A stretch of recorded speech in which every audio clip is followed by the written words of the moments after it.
Now, our comedian guest this morning has a brilliant show opening at the Melbourne International Comedy Festival, playing at the Swiss Club and Melbourne Town Hall. He's a regular face of Have You Been Paying Attention? He hails from Wales, and if it wasn't for that pesky COVID, he would have been back there. But for now, he has been stuck in Australia, and we are a richer country for having him. Please welcome Lloyd Langford. Thank you. Good to be here. You almost sound convinced there. You're sort of, you almost sound happy. Thank you for coming. I'm sorry it's so early. I mean, before 7 a.m. is probably not the best time for a comedian. No, I didn't go to sleep. I just powered on through. It's the way to do it. And are you all set for your comedy festival show? Yeah, I'm excited to be able to do a comedy festival. I mean, like the last proper comedy festival I did last year was Adelaide Fringe, and then the final weekend of that, my diary was just basically emptied. Melbourne was cancelled, New Zealand was cancelled, Edinburgh was cancelled, and so a year later, like I'm just excited to be in a room with audiences again. Yeah, people you don't know. It'll be exciting. Now, we know you are from TV appearances, but we've also just realised, well, I'm sure a lot of other people know, but your partner is fellow comedian Anne Edmonds. How was lockdown locked in with another comedian?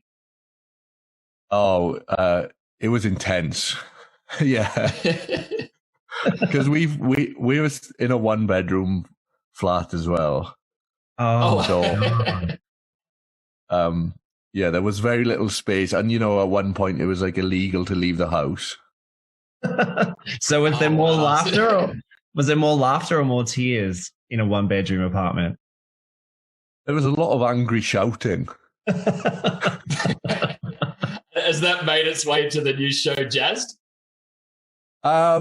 Yeah, I mean, I talk about some incidents during our lockdown together, and we're doing a show together called Business with Pleasure. We're doing some shows at the Comedy Theatre, and the lockdown features heavily because we kind of decided during lockdown that we should maybe do something together on stage, and I think it's less a comedy show and more counselling for us.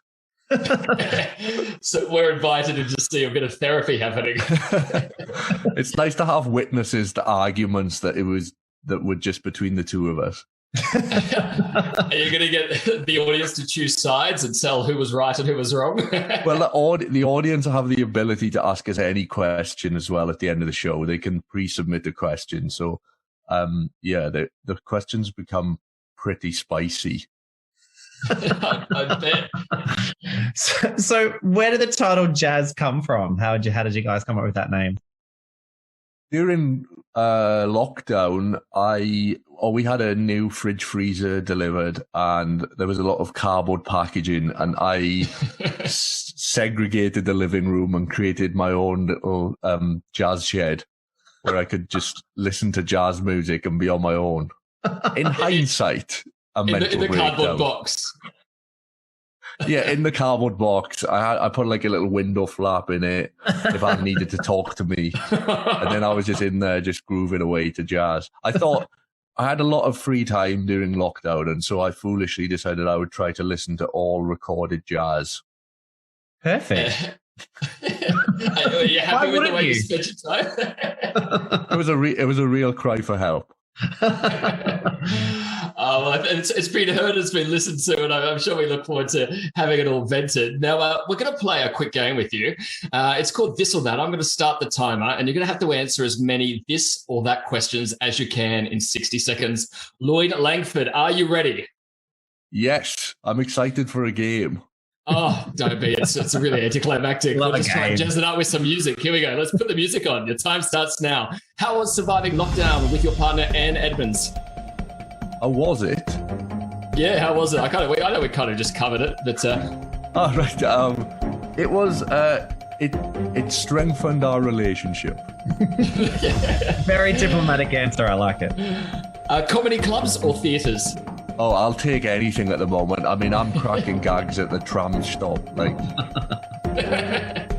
UK comics or Australian comics? oh man, don't do this to me. I don't like comedians in general, so I would say neither. The COVID ban on international travel, has that been good for the local up-and-comers here in Australia?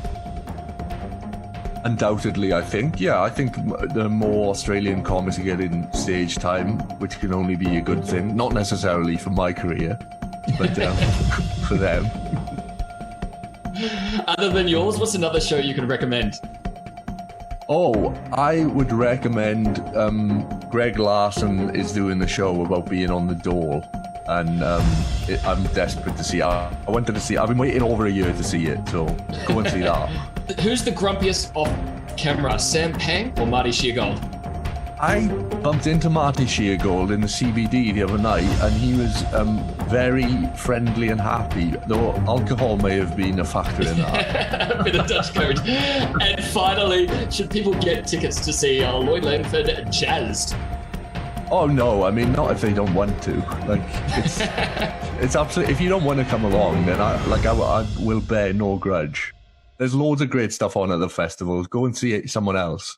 I disagree. I think Lloyd Langford show Jazz at the Comedy Festival is going to be fantastic. To get your tickets, check out the Comedy Festival page or check out Lloyd's socials for ticket details at Lloyd Langford 1. Yes, there was another Lloyd Langford already on Instagram. Lloyd, you've been an absolute delight. Thank you so much. Thank you for having me.